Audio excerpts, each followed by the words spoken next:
الصبح بدا من طلعته والليل دجى من وفرته.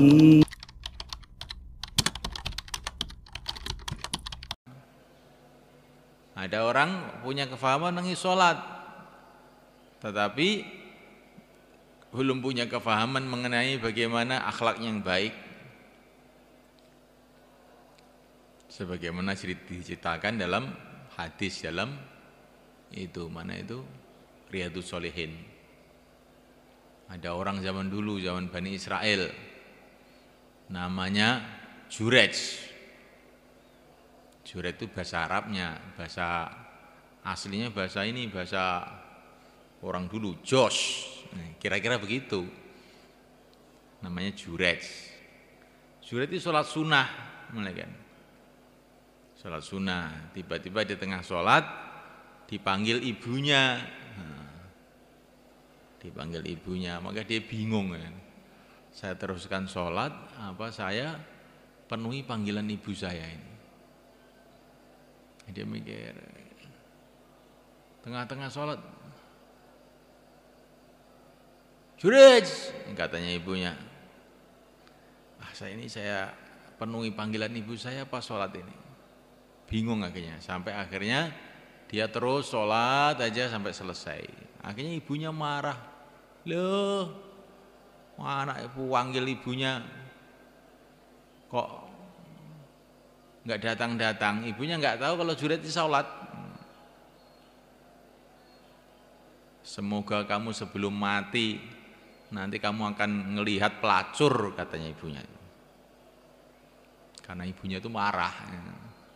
Sebelum mati kamu nanti melihat pelacur kamu nanti. Padahal Jurej ini wali sebetulnya itu. Tapi kena sabdo ibunya itu nanti akhirnya jadi masalah. Akhirnya betul mulai kan, ya Jurej ini orangnya sholat aja.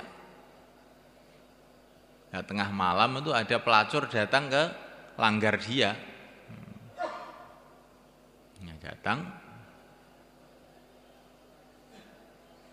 menggoda Jurej, ya nggak mau Jurej itu sholat aja terus. Akhirnya pelacur tadi berzina dengan pengembala kambing di dekat langgar situ. Akhirnya hamil. Setelah hamil, orang-orang datang ke pelacur itu, kamu hamil gak punya suami? Siapa yang ngamili kamu? Jurej, katanya.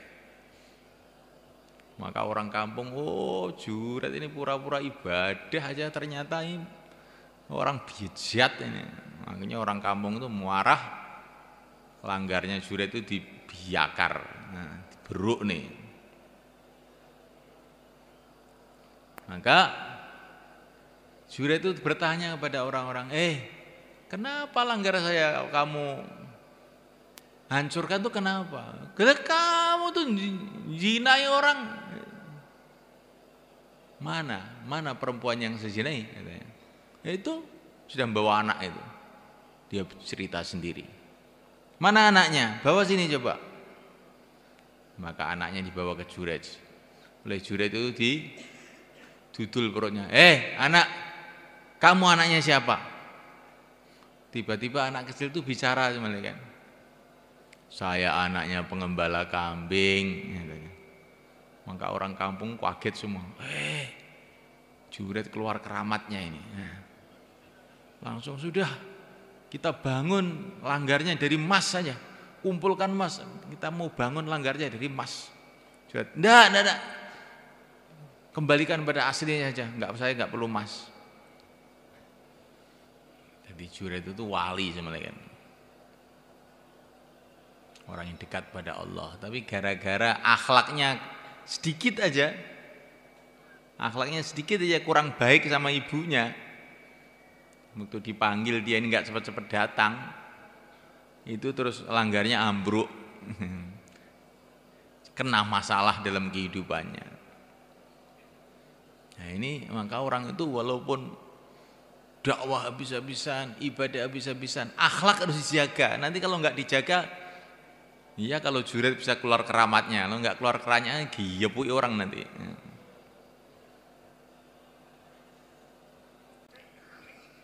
Kalau manusia bisa mengendalikan dirinya, jadi baik semua, jadi wali semua kita ini. Ya enggak? Maunya kita kan jadi orang baik begitu. Ya. Tapi nyatanya tuh enggak baik-baik. Ini pelajaran dari Allah, kamu itu loh tidak bisa mengendalikan diri kamu. Maka senantiasa minta tolong kepada Allah. Allahumma inni la amliku li nafsi naf'an wa la dharra wa la hayatan wa la mautan wa la nusyura. Ya Allah, aku tidak bisa menguasai diriku sendiri, tidak bisa mendatangkan manfaat mudarat pada diriku sendiri, tidak bisa mendatangkan mati hidup untuk diriku sendiri, maka tolonglah aku ya Allah. Begitu.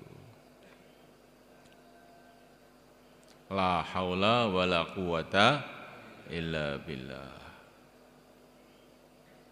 Tidak ada usaha, tidak ada kekuatan kecuali dengan pertolongan Allah. Maknanya apa?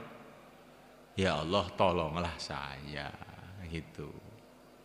La haula wala quwata illa billah. Maknanya tidak ada usaha, tidak ada kekuatan kecuali dengan pertolongan Allah. Maka ya Allah tolonglah saya. Kalau kita dengar adzan, hayya 'alas shalah, nah, mari salat, maka jawabnya gimana? La haula wala quwata illa billah. Maknanya ya Allah tolonglah saya untuk bisa sholat. Nah, kalau Allah nggak nolong nanti walaupun dekat masjid ya nggak bisa mau datang itu. Kalau Allah nggak nolong sudah sholat ya ngantuk. Nah, kelihatannya sholat Allahu Akbar menghadap Allah, tapi ternyata cuman menghadap tembok saja.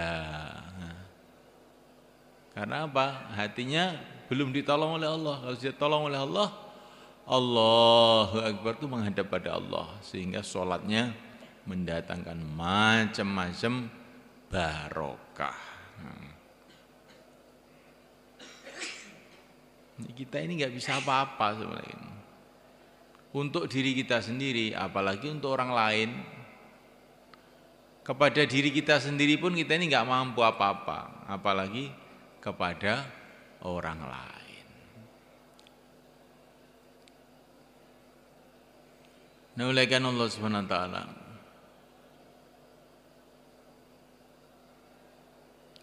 faham, namanya ini faham iman kepada Allah.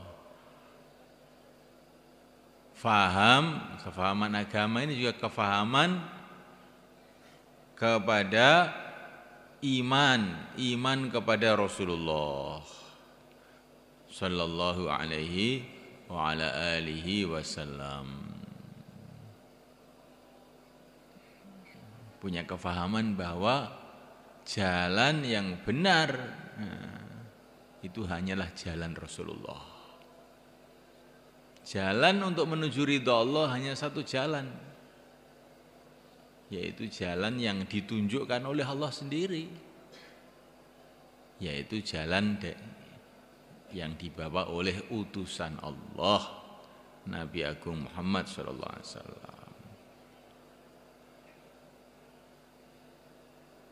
Untuk menuju ridha Allah hanya ada jalan satu, jalan yang ditunjukkan oleh Allah sendiri. Yang tahu ridha Allah itu siapa? Ya hanya Allah sendiri.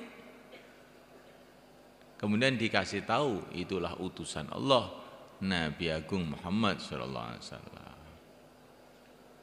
Terus urutannya, yang tahu Nabi Agung itu siapa? Ya para sahabatnya.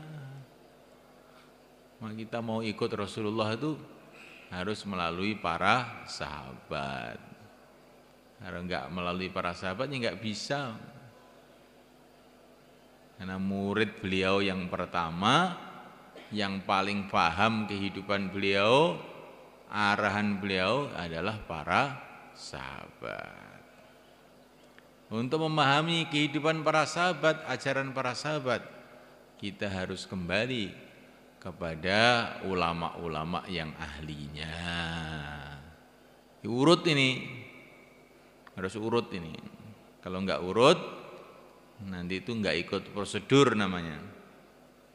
Kalau enggak ikut prosedur, enggak ikut urutan, maka tidak diterima. Kalau enggak ikut urutan ini sama dengan bayar pajak ke istananya SBY di Jakarta sana. Maka kita membawa duit 5.000 ke istana sana. Mau apa? Mau bayar pajak Pak Presiden. Kamu tuh gimana? Bayar pajak tempatnya Pak Lurah sana, jangan bawa sini. Saya enggak punya kotak di sini. Kamu itu tidak ikut prosedur, tidak ikut aturan. Begitu juga agama semuanya kan. Taat kepada Allah harus melalui Rasul, taat Rasul harus melalui sahabat, taat sahabat harus melalui para ulama-ulama yang ahlinya. Kalau ini ikut begini ini namanya lurus. Kalau tidak nanti kita ini tidak tertib namanya, akhirnya ngawur. Kenapa saya katakan begini? Ini zaman orang keminter, katanya ikut Nabi, tetapi tidak ikut prosedur. Kalau diteliti malah tidak ikut Nabi jadinya. Malah jadinya tidak ikut Nabi. Perasaannya ikut Nabi tapi tidak ikut Nabi. Nah, oleh karena Allah Ta'ala faham kepada ini, setelah faham kepada Allah dan Rasulnya, faham kepada ajarannya Allah dan Rasulnya, paham sholat, zakat, puasa, haji, bagaimana muamalah yang benar, dagang yang benar, jual beli yang benar, utang piutang yang benar, faham mengenai akhlak yang benar, sopan santun yang benar. Ini bagian dari agama.